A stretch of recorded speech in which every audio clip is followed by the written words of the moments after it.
할렐루야. 오늘은 사도행전 19장 1절에서 7절 말씀을 중심으로 성령을 받았느냐라는 제목으로 말씀을 나눌 때 큰 은혜 되시기를 간절히 축원합니다. 오늘 본문은 바울이 3차 전도 여행을 하는 가운데 에베소 교회에서 들렸을 때 일어난 사건입니다. 바울은 이 에베소 교회를 만나면서 그들에게 첫 번째 하는 질문이 2절에 이렇게 기록해 놓고 있잖아요. 너희가 믿을 때 성령을 받았느냐? 그때 그들이 이렇게 대답을 합니다. 우리는 성령의 계심도 듣지 못하였다라고 이야기를 해요. 근데 여기에 보면 1절에 보면 아볼로가 있었다고 이야기를 해주고 있어요. 아볼로가 어떤 사람입니까?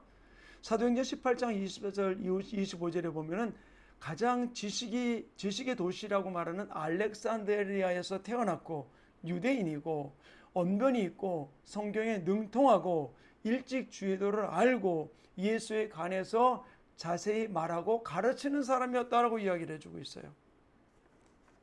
근데 그는 요한의 침례만 알 다름이라고 이야기를 해주고 있거든요. 이 말이 바로 무슨 말입니까? 어떤 면은 요한의 침례만 알고 있고 예수님의 성령 침례에 대한 부분들은 몰랐던 부분들이죠. 그러다 보니까 뭐라고 질문합니까? 성령을 받았느냐라는 질문을 하고 있는 거예요. 이 질문이 여러 가지 의미가 있습니다. 성령 충만을 받았느냐, 성령의 권능과 능력을 받았느냐, 성령님이 여러분 안에 거하시냐라는 질문인 것이죠. 저는 오늘 이 말씀이 오늘날을 살아가는 우리들에게 굉장한 의미가 있다고 저는 믿어요.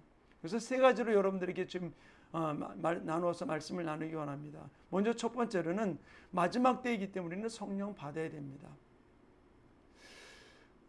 지금은 어떤 성령 시대라고 이야기를 하잖아요. 지금은 바로 은혜 받을 만한 때요 구원의 날이라고 이야기를 합니다. 우리가 성령으로 무장하지 않는다면 어떤 일이 벌어질까요?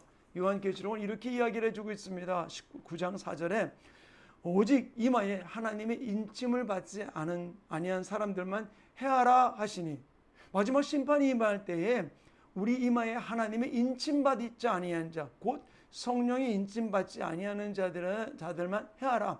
결국 우리가 성령이 인침받지 아니한다면 마지막 때에 이 환난과 역경 속에서 이길 수 없음을 이야기를 해주고 있는 것이죠. 그러므로 마지막 때에 우리는 성령 받아야 됨을 기억하며 우리 성령으로 충만한 성령의 권능과 능력으로 무장된 하나님의 사람들 되기를 간절히 축원합니다. 두 번째로는 성령 받아야 내일이 있어요. 무슨 말인가? 우리가 성령 받을 때 성령님이 내 안에 들어오시면서 일어나는 일이 바로 무엇입니까? 다른 것 아니에요.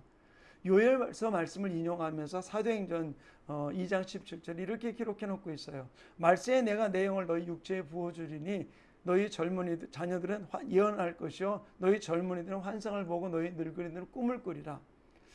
환상을 보고 꿈을 꾸는 것은 육이나 또는 육체로서는 육안에서는 불가능한 것이죠. 성령 안에 있을 때 이것이 이루어지는 일들이죠.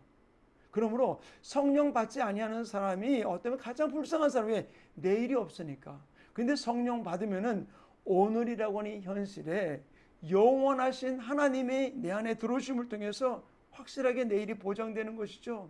답답한 또 어두운 나의 삶 가운데 빛이신 예수 그리스도 성령님이 들어오심을 통해서 환한 빛 가운데서 우리의 내일이 보장되는 역사가 일어나기 때문에 성령 받은 자만이 내일이 보장되고 승리하는 삶이 일어나게 되는 줄 믿습니다.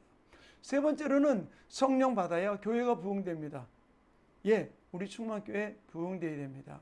그런데 눈에 보이는 이 가시적인 충만교회도 부흥되어야 되지만 주님 우리에게 말씀하시기를 너희가 하나님의 성전인 것과 하나님의 성령이 너희 안에 거하심을 알지 못하느냐 그랬어요. 우리의 심령 성전이 성령 받음을 통해서 답답했던 모든 일들 가운데서 우리 안에서 심령 성전이 부흥하여서 어떤 일들 속에 흔들리지 아니하고 승리하는 아름다운 역사가 일어나게 되는 줄로 믿습니다.